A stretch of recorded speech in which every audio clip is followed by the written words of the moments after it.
Well, good evening, ladies and gentlemen. Welcome to episode 6 of Monday Night Monsters. Very, very happy to have you guys on board with us tonight.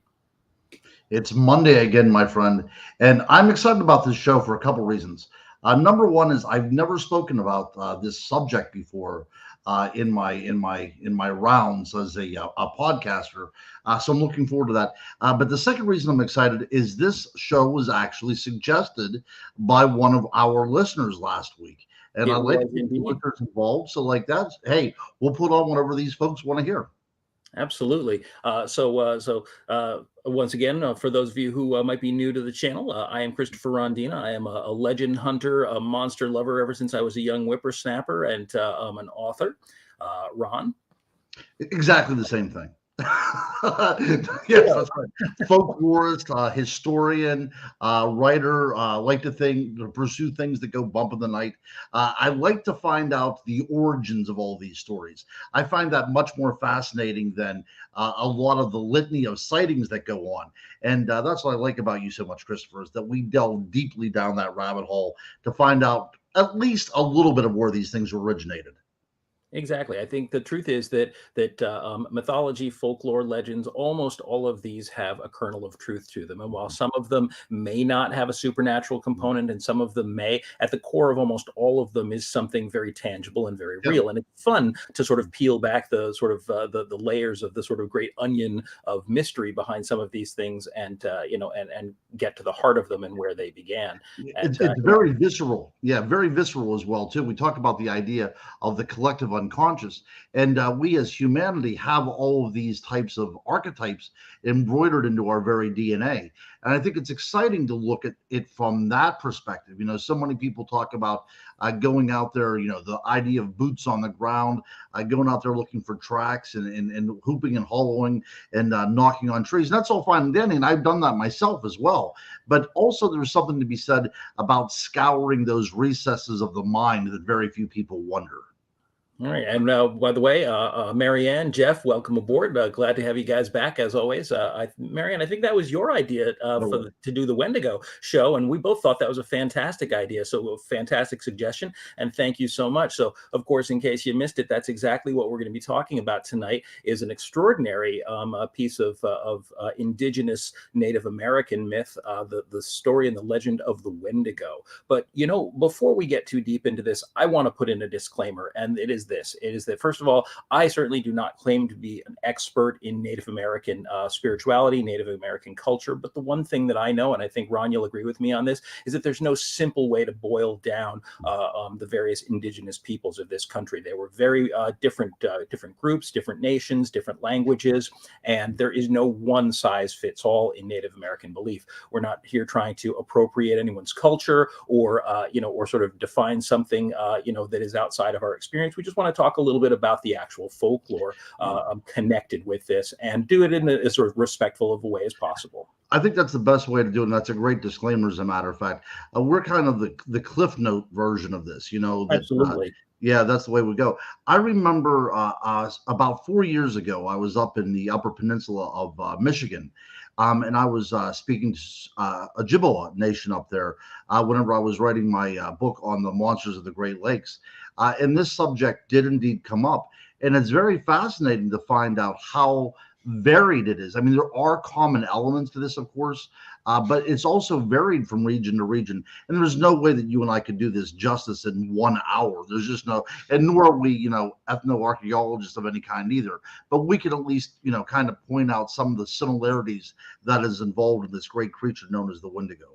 Absolutely. And of course, the Ojibwe people are one of the many Algonquin speaking nations, and kind of under the great umbrella of the Algonquin, sort of the greater Algonquin native peoples. And this is where the origin of the Wendigo as we know it today does seem to come from. And I think often when people think of the Wendigo myth, they think of something from the Pacific Northwest, because we tend to think of these vast forests up there and it being very wild. And that would be reasonable. And the myth is not unknown to that area, but it actually began more here in eastern Canada, and actually right down through the East Coast. So right down through both our areas of the world. I'm in New England, you're down in Pennsylvania, and even these sections of the country had native peoples that believed in versions of this myth. But But without further ado, the Wendigo itself is an absolutely extraordinary a piece of myth.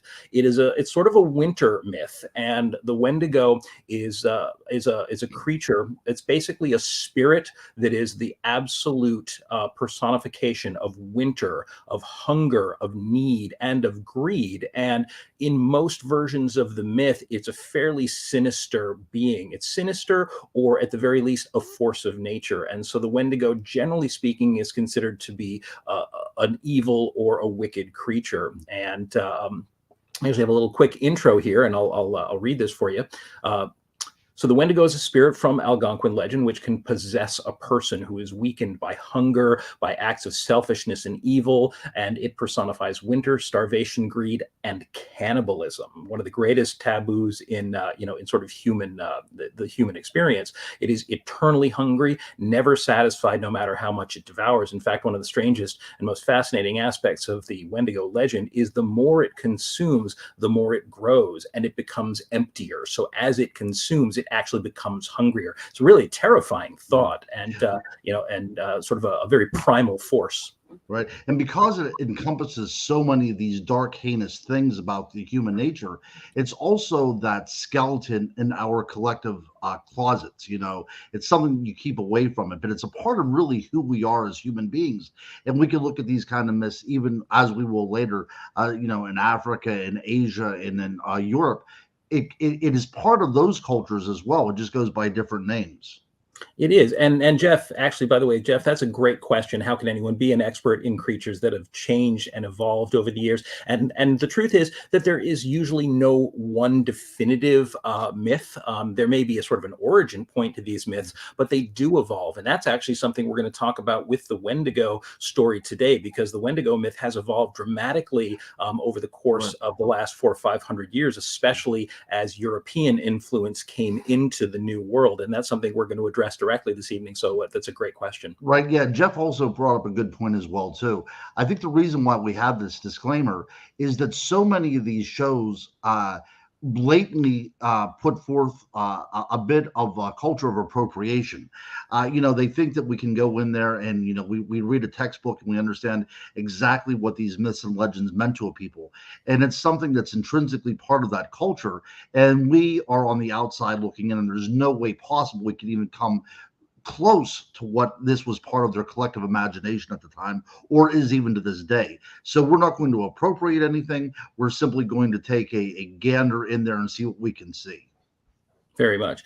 So I'm going to throw up a map right now just so people can see a little bit of an idea of not just how extensive the Algonquin-speaking peoples were, but if you look closely, I know this is a small map, but you can see some of the many, many different tribes. We have our own local Narragansett tribe that was here in Rhode Island, a native tribe. We had the Cree, the Ojibwe, and so many other tribes. And of course, these folks spanned an enormous space of land all across North America, had different traditions, different cultures, different spellings, not only in their language, but even Wendigo itself. The word has been spelled as Wendigo, Windigo, Witaka, and almost every one of them beginning with a W sound, the W sound in the Western alphabet. But fascinating that it had such commonality all throughout these many peoples. And so it is going to be difficult to cover all of that. We're really going to give a very sort of a small kind of a capsule version of what this myth is. But I think probably most of all, what the Wendigo is, it's a force of nature. It is a primal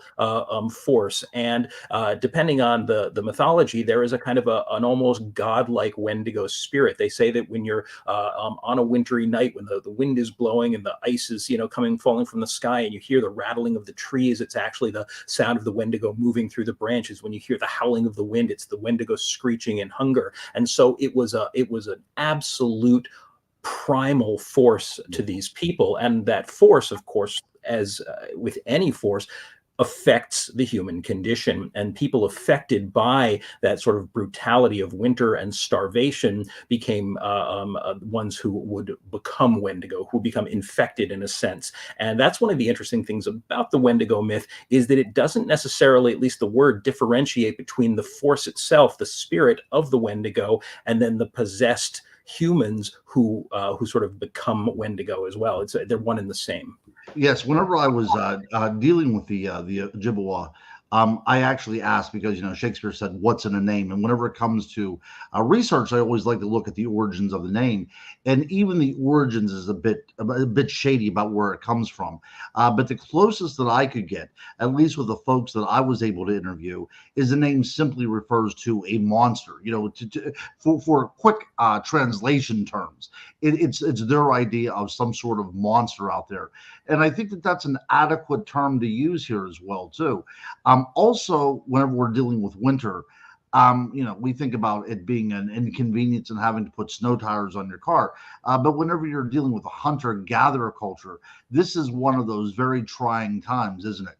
The people that you loved and the people that are part of your village, the chance that you're going to see them in the spring is not 100%. So this really does evoke all those kind of terrors that these long winter nights kind of conjure. And also the other thing about the Wendigo, whenever you're thinking about this and how it coincides with the winter season, so much of this is brought up in the wild hunt mythology too that we talked Absolutely. about several weeks ago. To stay in, to stay confined, to stay out of that world that belongs to the other. And I think that that's a very good totem, if you will, for those people that would venture out into the wild in the wintertime. Absolutely, and as such, of course, and like the core of so many other myths, it became a cautionary tale. Mhm. It's the idea that, first of all, the fear of winter is crucial, because if you fear a deadly force, you're more likely to protect yourself against it. You're more likely to stock food for the winter if you don't believe that it's going to be an easy winter. You're more likely to repair the holes in your hut. You respond appropriately if you have a healthy fear of it. And so the idea of this monstrous force out there, basically the personification of winter itself, was a tale that taught you the wages of sin and the wages of inaction, and how to behave to protect yourself from that. And so again, it's a very, very primal thing, but also something that was instructive to people, and it takes on a supernatural form.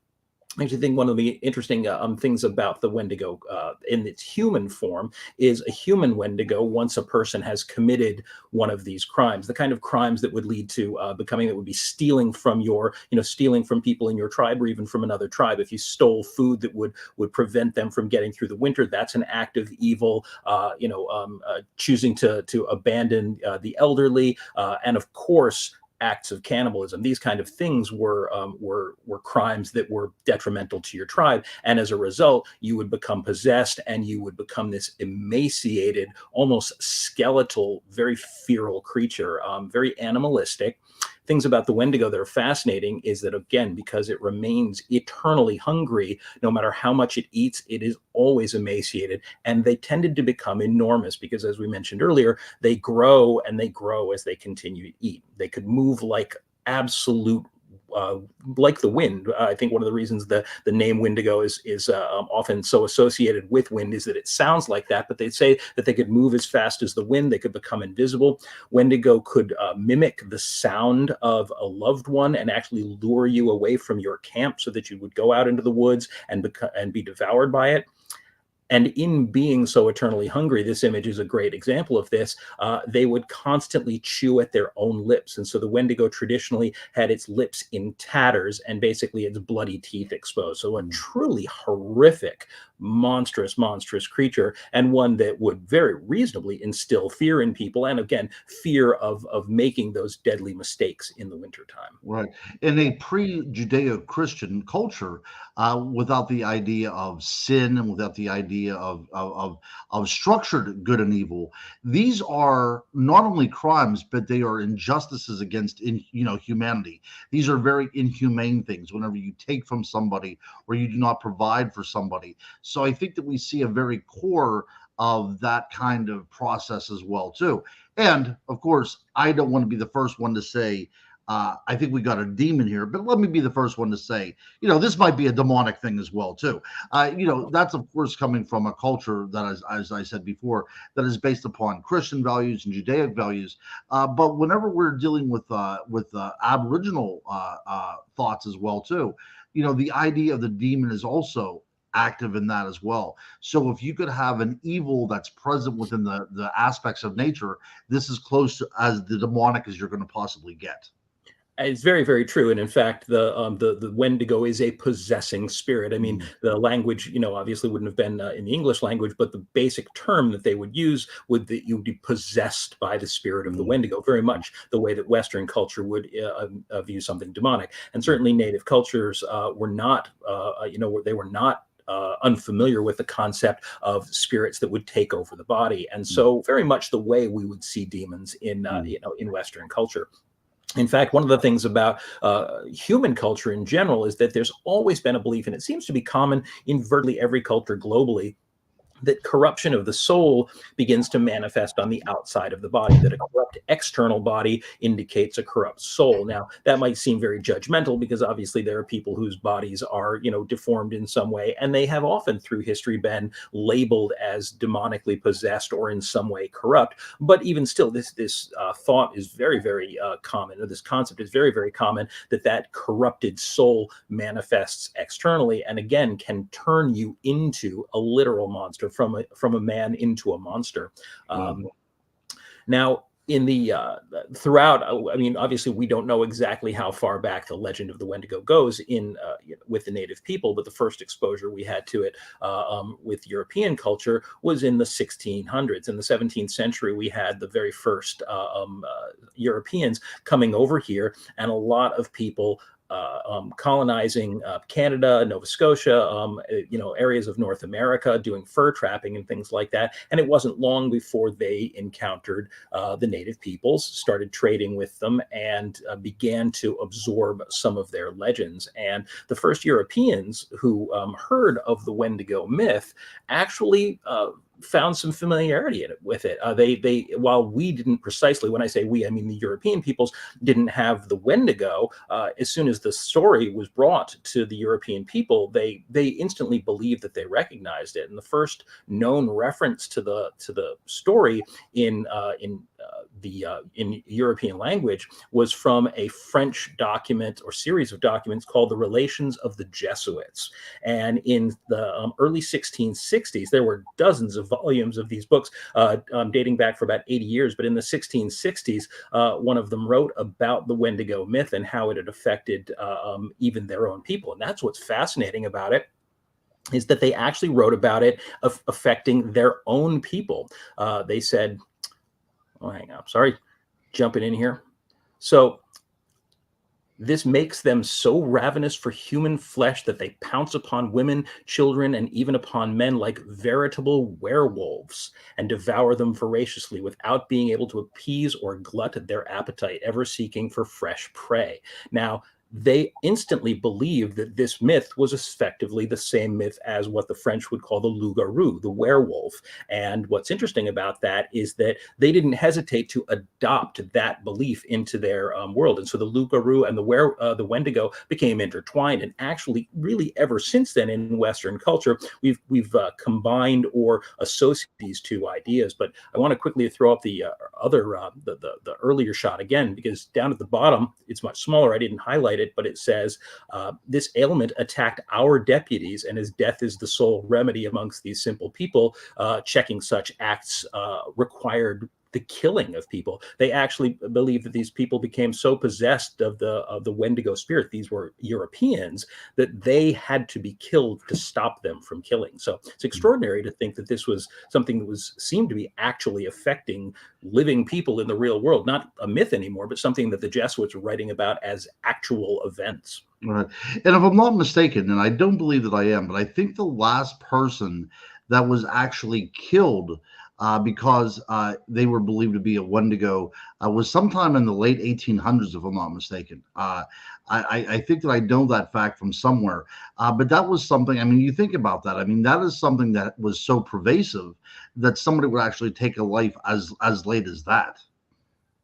I know I actually did not know about that one. That's interesting. I'd love to get some details on that because that didn't come up in my research for this, but it is fascinating to think of, and it does make a lot of sense because through the 17th century into the 18th century, the belief among Europeans in people with magical abilities, including people who were believed to practice lycanthropy or the shapeshifting into werewolves, and of course, as with so many of the topics we cover, you notice that we cross over with other topics because myths just they don't fit into perfect little pockets. Myths frequently overlap, but werewolf trials, even the execution of people believed to be werewolf shapeshifters and witches and things like that was so common among the European people. The idea that they would execute a person in the belief that they had become a Wendigo, which again the Europeans would recognize as a form of lycanthropy, doesn't sound terribly shocking at all. Now, there's a funny thing that I think is very common. It's become very common, certainly in the last few decades, and I don't know how far back it goes, which is portrayals of the Wendigo have almost universally begun to be of these sort of very feral, very savage looking creatures with bone protrusions and even antlers. And it's a fascinating image because it has become so widespread.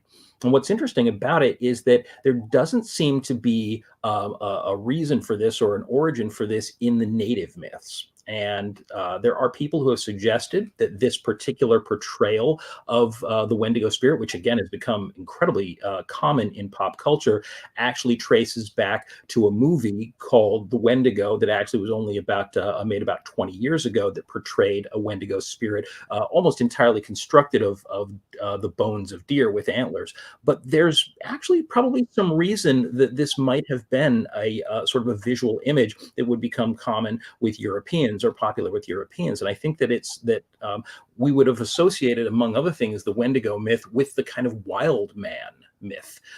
There's something that's been very, very common throughout European culture. We talked a little bit about it when we were talking about Celtic myths a while ago, is these sort of horned savage beings, these almost pagan-like images of people who are part man and part animal. And this wild man myth is something that's a really huge part of human culture and that Europeans, again, almost immediately would have gravitated towards. And so if they were imagining these bestial, savage creatures, to see them as part man and part horned animal would have been culturally really, I think, pretty commonplace. Well, absolutely. And also think about it this way. They drew upon those pagan roots, these horned gods, these wild men, to portray what we now imagine as the devil, right? Something that's Yes. horned, cloven feet. It is very natural to think about how these myths that have now kind of interlopped over each other, right? So now we do see cultures coming in, and whenever you have these two impacts, what comes out of it?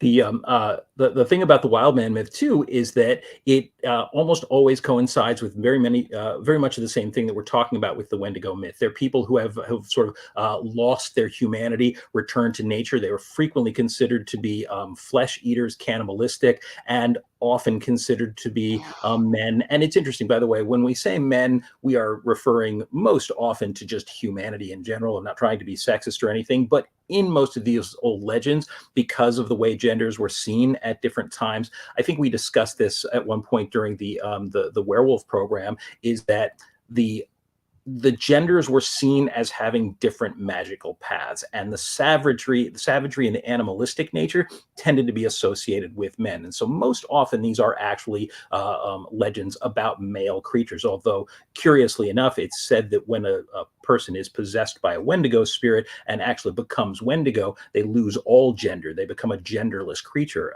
But these wild men myths definitely, again, refer to men who had fallen from grace, lost their morality, become savage, become flesh eaters, and ran off and lived in the woods. And again, this was a completely analogous to the Wendigo myths, and so easily absorbed by the European people. And there's other analogs in native belief to these creatures as well. I think you had mentioned something when we were first talking about doing this program about skinwalkers.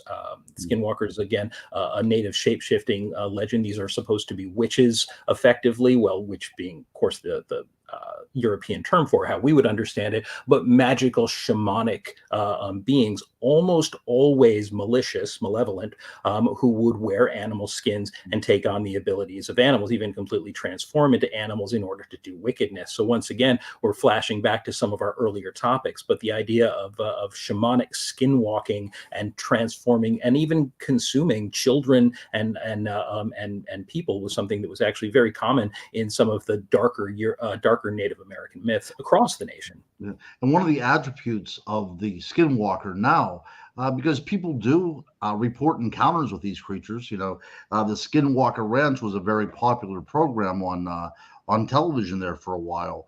But one of the attributes associated with the modern encounters of skinwalkers is their ability to mimic voices, as we had talked about earlier, as you had mentioned earlier.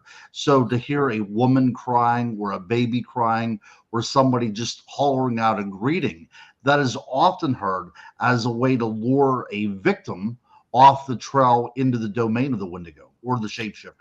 That even coincides with what we were talking about a couple of weeks ago with the Celtic mythology. That frequently these spirits, these goblins and boogeymen from Celtic mythology also had the ability to lure people, and usually by either taking on the form of somebody attractive or somebody that they knew or a child, and using these sing-songy voices to lure them to the woods. So again, we see this commonality, and that seems to have evolved entirely independently. Or at the very least goes back to the sort of communal memory. So that's something that again, the Europeans, when they were colonizing the area, had no difficulty adopting. Jeff, you said that I noticed that many native stories are stretched by pioneers to give them more of a relatable form.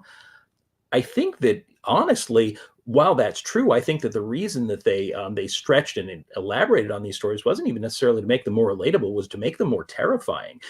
When you're trying to other someone, when you're trying to make someone seem like the enemy, you want to vilify them, demonize them. There's demon again, as much as you can. And I think that was something that unfortunately we all know happened when the European settlers came here. We would trade with the natives. We would sometimes live side by side, but when push came to shove, we would make them the other. We would make them the enemy. And by making them sound like savages, that was our favorite word to describe them, and talking about their terrible spirits and the terrible things they believed, we were able to make them seem more foreign and more animalistic. And it justified for many of the early settlers, it justified either driving them from their homes or eradicating them. So it's a dreadful bit of sort of sin from our own past. Well, sure, it's an insight onto American culture, isn't it? And for those people that really want to see this driven home, all you have to do is read the fourth paragraph of the Declaration of Independence, and it really kind of changes your mind. This was the common thought at that time. The word that you used was savage, and that's absolutely correct. And there is definitely, whenever any culture comes in contact with another culture, and there's at least a kernel of sense, or at least there is some sort of parable to be shown out of their particular myths. Of course, we're going to adopt them and adapt to them. But what is so fascinating is, like you had said, it does indeed seem to have evolved separately on different continents over a vast time period. Now, I do have one question for you. I will posit this for: is it possible in your imagination that some of these myths could have come from Viking encounters, at least in the far eastern side of Canada, and possibly spread? Because if the Inuit people started to have contact with the Vikings, possibly as early as 1000 AD, and they were able to bring all these ideas, they brought a vernacular with them concerning shapeshifters and berserkers and of course the horned gods and everything. Even though this was they were Christian at this time, they would have definitely have had pagan beliefs and throwovers and things like that, especially whenever it comes to dealing with the natural world. Is it possible in your mind that some of these things could have bridged over from contact with Vikings? I actually think it's entirely possible. It's, I mean, Mm, it's not an area that I'm deeply versed mm, in, but it's a speculation that has been made before. I believe that that some speculation was made. Speculative fiction certainly has covered. There was a film called Pathfinder, which I believe mhm, actually addressed that idea, as well as I think Michael Crichton's book Eaters of the Dead talked about the way that the berserker myths may have been influenced in a similar way. And we of course we did speak about berserkers and when we did our werewolf program, our very first show. And so the idea that these animal cloaked savage people invading the land of of the natives, especially Vinland, which we believe may well have been a reference to the continental of North America. It's entirely possible, I think. mhm, So I guess what we'd need to know in a case like that to really make a determination is, could we trace the Wendigo legend back before the times that the mm, first Viking raiders actually reached these shores, presuming they did, and it certainly seems very strongly evident that they did at this point, or does it go back farther than that, and they simply used it to sort of enrich their stories about the Vikings? They may have believed that the Vikings represented part of this Wendigo idea, or were absolutely. in fact Wendigo themselves. And that's the thing too, is Yeah. that I think like most cultures, just because someone came from a different place wouldn't mean that they couldn't exemplify the native myth. And so, would they have believed that these Vikings were Wendigo, were these sort of possessed, savage, flesh-eating monsters? I think almost certainly that would be a good part of them. I wanted to quickly address Mhm. Mary Beth had put up a question a few minutes ago, saying that in your past, when you'd heard the stories of the Wendigo, you'd heard it connected to the wood and the trees, but never with bones or anything like that. And definitely it is true that, again, we don't really see, I think, in early native culture, the idea of a creature created from bones or with antlers or anything like that. However, the descriptions are of them being so emaciated they're virtually skeletal. And Mm. certainly that idea, when people pick up on ideas, sometimes they seize on particular concepts and run with it. And I think between that, the European idea or identification with the wild men with being horned creatures, and even the idea that antlers and stags and things like that being prey animals, and certainly in a way representing a form of hunger. I mean, they were one of the primary prey animals of north-dwelling people, and so they would have had an association with, the idea of a spirit in the form of a stag or a deer or a caribou that became a predator instead of prey. Would have been sort of that ironic, sort of turning of the tables.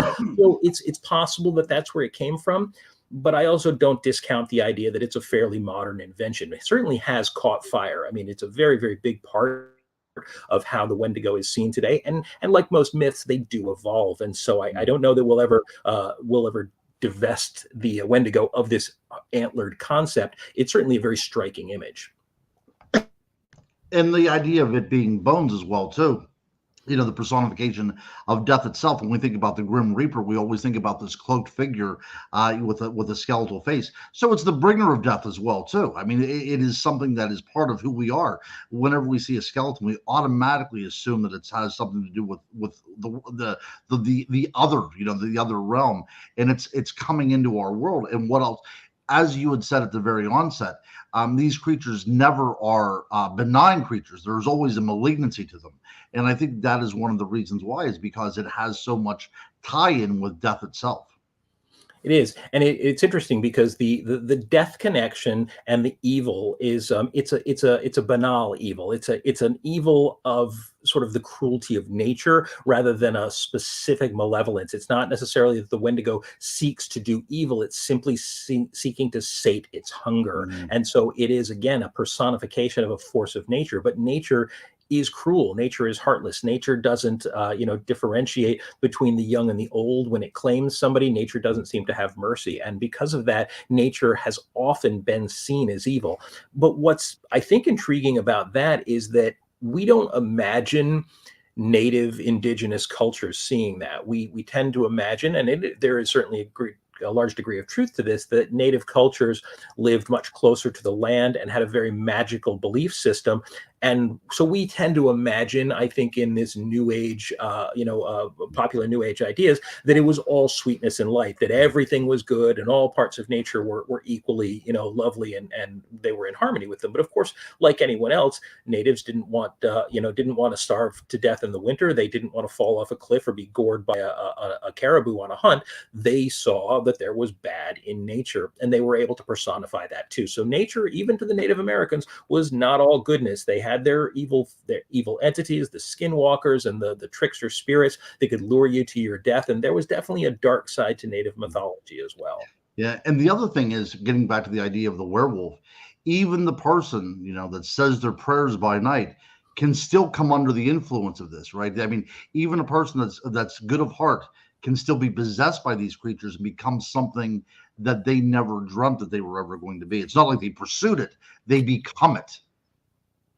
Yeah, and again, it's the idea that it is a possession. It's an outside force. Obviously, you want to believe that the person is good at heart, but that anything. I think that again, there's your cautionary tale right there. Is the idea that even a good person, just as said in the old poem from the Wolfman, even a good person can be possessed by this evil force, can be overcome by the desires of hunger and rage and greed, and take on these evil things. And I think it makes us feel better about our own humanity to believe that that's an external force, that it's not something that's built into us. And so I think that's one of the reasons that so many of our legends concern, when we were talking about the changelings a couple of weeks ago in Celtic mythology or the werewolves or anything else, the idea that we are inherently good and that some evil force has to come from outside of us to make us do bad things, when in truth, we are very fickle creatures, and we can turn on a dime. We have the capacity for good and evil in us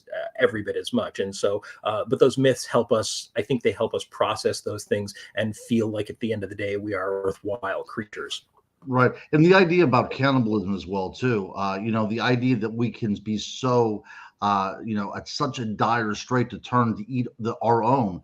It's better in our minds to suggest that something overcame us or possessed us, rather to think that we could just simply go there out of need for sustenance.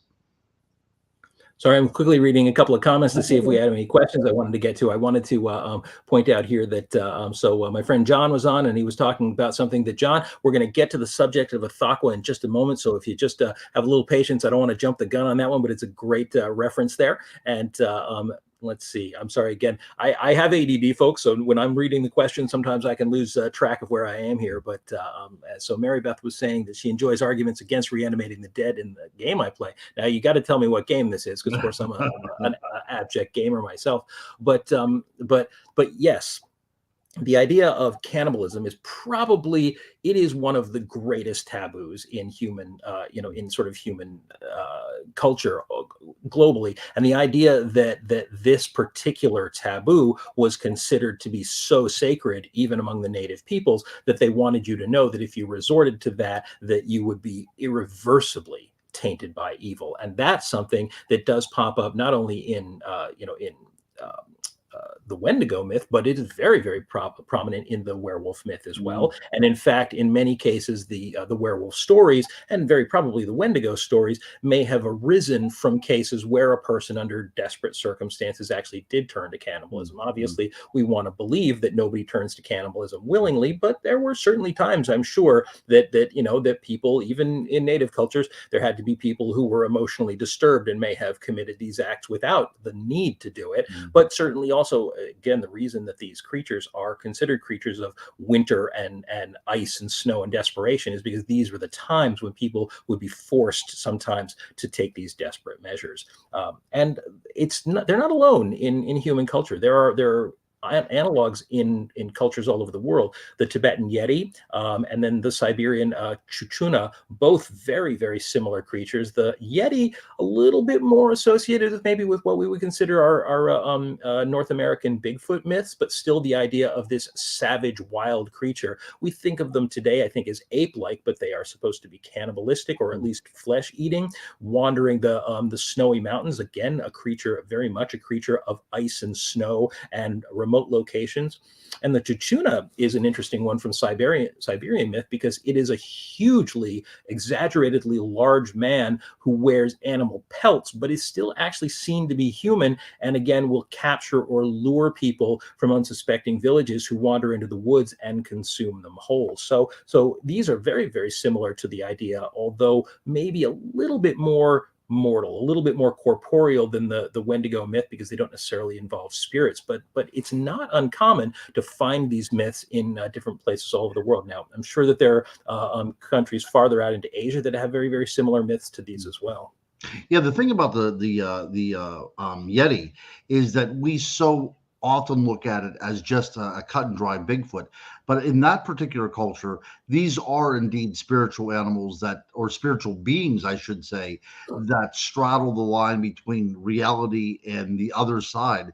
It's they're kind of like a shaman in of their own right, because they can communicate with both sides, and a lot of times, in Tibetan religions, the monks will look to them as guidance in a way.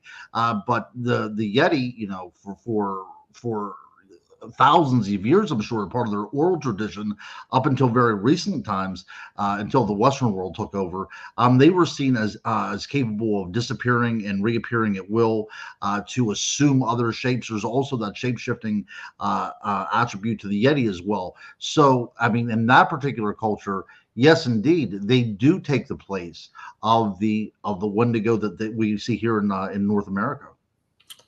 Now, despite the fact that European settlers did come here, did encounter the Wendigo myth, actually incorporated it in many ways into their own beliefs, into, like, again, the Lugaroo beliefs, which were not only common obviously in Ontario and Quebec and places like that, but made it down here into continental U.S. You still have the legends of the Lugaroo among the French people, the Cajun people down in New Orleans and things like that. And so, despite this fact, the Wendigo itself, I don't think ever really lodged much of a footing in Western culture until the early 20th century, and this was not as a result of folklore, but as a result of fiction. Two important works of fiction appeared in the early 20th century. In 1910, Algernon Blackwood wrote a story simply called "The Wendigo," and based, or at least heavily inspired by his version of the Wendigo, August Derleth, who was a kind of an acolyte of H.P. Lovecraft, wrote "The Thing That Walked on the Wind" in 1933. And that's a story that's really intriguing, because The Thing That Walked on the Wind references a sort of a Wendigo god. And this god is called Ithaqua. And in a sense, the Wendigo god is meant to be the sort of the core spirit, the originator of the possessive Wendigo force. And so he would have acolytes, and those acolytes would become living Wendigo, much as the way we see them in folklore. Now, this is an entirely fictional creation, but it's a fictional creation that is woven out of real myth and real folklore. And these stories were incredibly, they were well received, they were very popular, and they helped to popularize the idea of the Wendigo to modern audiences. And slowly but surely, we began to see it pop up in culture. But as I say, this Wendigo god, the Windwalker Ithaqua, was seen as this massively huge, just as Wendigo, who was very ancient, I suppose, would become, massively huge, non-corporeal, spirit-like creature that was present in the wind, present in the snow. And now that's an idea that is genuinely terrifying. Basically, an evil god of ice and wind that would turn its acolytes into cannibals. And that idea was very, very popular, entered into contemporary culture. And I think it's a lot of the way that we here in the Western world became, well, I say the Western world as if the indigenous people weren't part of it, but rather the European colonized world really became familiar with the Wendigo myth. And it is since then woven its way through our, not only through our fiction and through popular culture, but it's actually started to turn up in film. And there have been some extraordinary films made about the Wendigo myth, and that's something I think it'll be a little bit fun to explore going into the next few minutes. Now, I would have to imagine that you must know the film Ravenous. Oh, absolutely. Yes, yes, yes. Ravenous is an extraordinary movie made in 1999. Has a fantastic cast. Guy Pearce, certainly one of my favorite actors in this.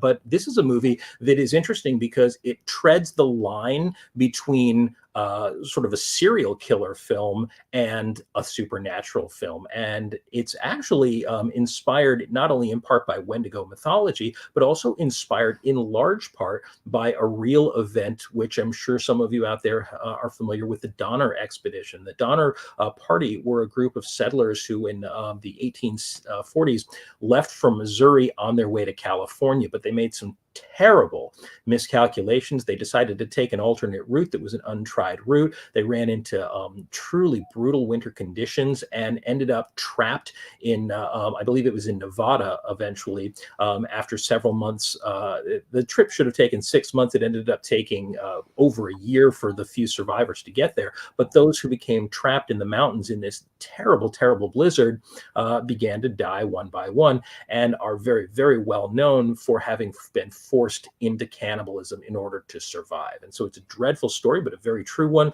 and one of the ones that helped to influence this film, Ravenous. If you have not seen Ravenous, I do highly recommend it. Please be aware, it is a film that is very violent and often disturbing to watch, but it directly explores the Wendigo myth as it infects a group of American soldiers at a base, which I believe is supposed to be in the Midwest somewhere. I apologize that I can't remember off the top of my head where they're supposed to be located, but in a fairly snowy section of the northern Midwest at a remote encampment, and all basically end up being overtaken by this Wendigo affliction. And it's a genuinely startling and terrifying film. It's a really interesting way that explores how the Wendigo myth impacted European culture. It's intelligently done without the jump scares. Let's put it that way. Right. Robert Carlyle, one of my favorite actors, a very underrated actor as well too. A great Scottish actor. You probably know him from Train Spotting.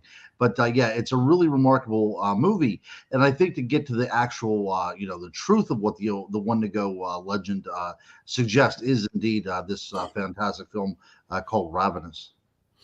The another film that has been a big favorite of mine. Now, of course, we are both big werewolf fans, and I suppose that some of you folks out there must love werewolves too. And so, werewolf fans like us, we hunt down every movie that's ever made about werewolves. That's just the nature of the beast, if you'll pardon the pun. And there's a great series of films that came out probably starting about maybe 15 years ago or so called Ginger Snaps. And the Ginger Snaps series of films were always incredibly creative. They focused on a female werewolf, and it was a fascinating story that actually initially in its first run equated the idea of werewolfism or lycanthropy to the menstrual cycle and the change that a woman goes through. But it was written by a woman and directed by a woman, and therefore it wasn't some grim male perspective on this, but rather a fascinating examination of the difficulties that women go through when they reach sexual maturity and what men put them through. So it was a film that had a really good edge to it, had a fantastic cast,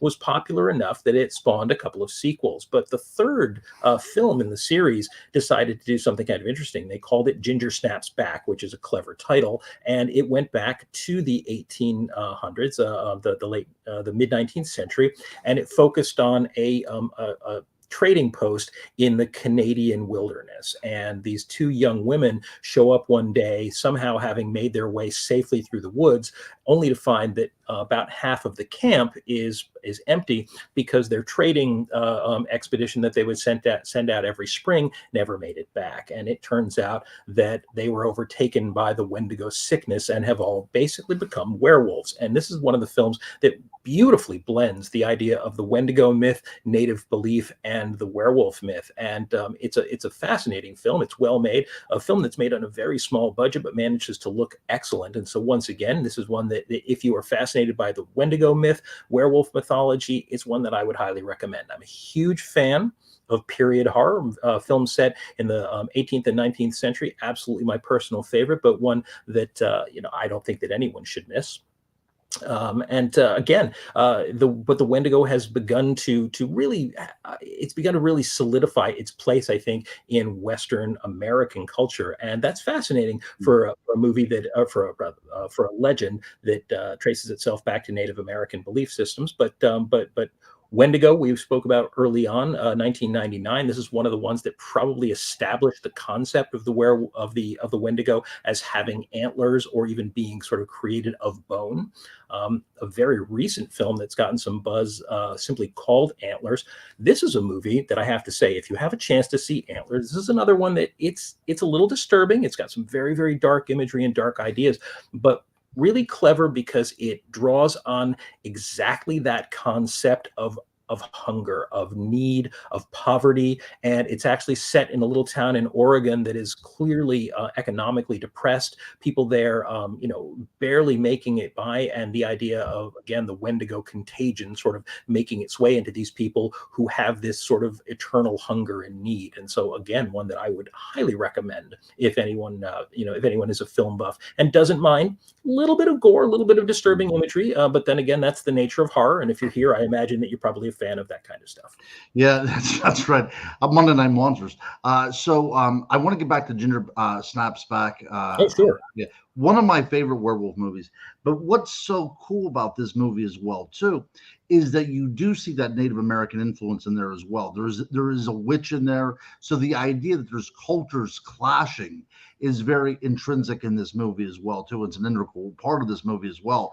So yeah, I do recommend that, not only from a Wendigo point of view or a werewolf point of view, but it's a really effective film. It really is. And it's nice sometimes. I love independent films, independent films that are actually intelligently written, have a little bit of real depth to them. That's a personal favorite of mine. And of course, again, if you set something in the 19th century, the 18th century, you pretty much can write your own check for me. That's my favorite era to see. I love historical horror in general, and that's one I would highly recommend. Yeah, the two girls that play in that, the two leads. Do you remember their names off? Oh gosh, Catherine Isabel. Catherine Isabel is the redhead. Right. I cannot remember, unfortunately, the name of the dark-haired girl, but these are two fantastic actresses who've both done a lot of great work over the years. Actually, both had a lot of success in the horror film industry. In fact, the younger sister, whose name is Brigitte in the movie, was actually played the young Bev in the original TV film of It. So if you remember anything about the original TV film of It, now we're just getting into nerd talk here. But no, but there was if you have kids at home, which I do, there was a Nickelodeon program on. It was an update of Cinderella, and they actually cast the two girls from Ginger Snaps as the wicked stepsisters in that movie. Great. It was kind of a tongue-in-cheek thing, and only the nerds would understand that. So it was very well done as well too. So there's one other aspect about the Wendigo that I think is worth pointing out. Now we, us sort of Westerners, us European descended people, we've sort of crystallized the idea of what we believe the Wendigo is. This bestial creature. It bears vague resemblance to the original native myth, but the thing about the actual native myth is that it, like most myths, has continued to evolve, and because the Wendigo itself was always a creature of hunger and corruption and sin, it has also evolved to be something different than it was. Because today there's still a great deal of people in the various indigenous communities across the country who still hold on to a lot of their old beliefs, but like us today, they're not necessarily worried about, being snowed in for the winter or anything like that. They live by modern technology. And so the Wendigo myth has evolved to be a part of modern ideas. And just as we were discussing the idea that when the Viking warriors came, that they applied the Wendigo myth to them, they certainly probably couldn't have avoided applying it to the Western colonizers as well, because you have to imagine that what were we when we first arrived in this country other than ravenous, consuming monsters that came in, took their land away, cut down all the trees, and burned everything in sight. And to them, that must have been the very heart of the Wendigo idea. So in many ways, I think we became the monsters of Native American mythology at that time. And to this day, we continue to tear down trees, to burn rainforests, and we've never really given up on this. In fact, I think that really one of the most poisonous aspects of modern Western culture, and obviously is true worldwide, but we're of Western culture, is even in politics. The politics, of course, of greed have become such a huge part of the way we see the world. And so you would imagine that when today we have native cultures who are still fighting to get back their own land, still fighting to have sovereignty on the land that they have, who have to fight back against pipelines and projects that cut through their sacred land, that our government, we have become the devouring beast. We have become the Wendigo in many ways. And so it's a terrifying thought. And I'm sorry if I'm sounding a little bit woke today, but that's my nature. I feel like the Wendigo has proven itself to be alive and well, and it's us. Mm. And that's usually the case, isn't it? So whenever we started this program, what is this? Do you say this is our 6th episode? This is our 6th episode. Wow. Yeah, I always like to point out, because I'm a huge fan of Carl Jung, and he suggests in his teachings that within every human being there is this dark place that lurks, this shadow. And if you can get deep enough down into that shadow, you'll discover that there's a mirror in there. And in that mirror, we see our reflection. And that is a great way to put that there, Christopher. So it's a shame that when we uncover these kind of myths around the world, whether it's a Frankenstein myth or a werewolf or a Wendigo, at the end of the day, we have that Scooby-Doo moment when we remove that mask, and lo and behold, it is a human being that's underneath that mask. But that is a reason why this program to me is so fascinating. And even if nobody was listening to this, I would still want to meet with you every Monday to talk about this, because it really is so fascinating to show how the commonality in the human race, and the idea of myth making, and the idea of monster making, why it's essential for us to have these things in there. Now, of course, all that being said, I still view myself as a cryptozoologist. I still go out into the woods. I still, interview people that tell me stories about having encounters with these kind of creatures. And I'm not taking anything away from them. But as we wrap the show up tonight, I think it's a very pertinent point to point out that at the end of the day, the majority of these creatures are indeed humans. And very much so. And it's an excellent point. The thing is that we need our monsters, because We have our monsters are a mirror, and they show us our darkest parts. And I think that they teach us important things about ourselves. And so whether it's, the Wendigo, werewolves, the sprites and the fairies that we believe, sort of live in the earth, these are the creatures that sort of reflect back at us our darkest instincts. And I'm like you. I absolutely, believe that there is something out there beyond our normal ken. I believe I've had experiences with ghostly beings. I believe that there are things out there we haven't discovered yet. But just because there are things out there that we don't know doesn't mean that every one of these myths is a literal supernatural event. Sometimes it's just an incredibly powerful lesson, a life lesson. Basically, the Little Red Riding Hood story that teaches us about wandering off the path and encountering wolves. And so I think these stories will always be a big part of who we are. I think so as well, too. So before we wrap it up this evening, my friend, I think that we should throw it out there. Now, you're not going away yet, right? You have another couple of weeks with us. About I think 3 weeks or 2 weeks from now, I will be heading out for England. So we may be doing a little bit of a different style show that night. Great. So I would suggest that, because this show was so utterly engaging tonight, and it really allowed me to do a lot of research into a subject that I wasn't all that familiar with. But I would love in the next minute or so to kind of throw it out there and see if there's any suggestions for next week's program, unless you already have one set. You know what? I don't, and I think it was fantastic to get a suggestion from the audience last week. And so, if anybody wants to, even if you want to comment at a later point on our YouTube, to show us, we would absolutely love to hear your thoughts, because there's a lot of great monsters out there, and we don't always think of all of them. And so, of course, we're always willing to hear. And so, we will probably take a look through those comments and maybe come up with a good idea for what our show is going to be next week. So, yes. Ladies and gentlemen, as we move towards wrapping up, I just do want to remind you, if you guys are having fun with this, please don't hesitate to subscribe, hit the like button, and even you can hit the notification bell, and make sure that you get alerted when we're doing these new shows. That helps us a lot. These subscribers help us to get the word out there. You can share this show with other people. We love that. And again, as always, you can look us up on Facebook. You can look us up on social media. If anybody's interested in picking up any of my books on folklore or anything like that, I am at ghostboypress.com. I'm going to throw that up on the screen for a moment. Always happy to see new visitors there. But folks, we love you guys. We're glad you keep coming back every week and listening to us ramble on about all the monsters out there. And we look forward to seeing you next Monday on Monday Night Monsters. That's right. We'll see you later, folks. All right. Good night, guys.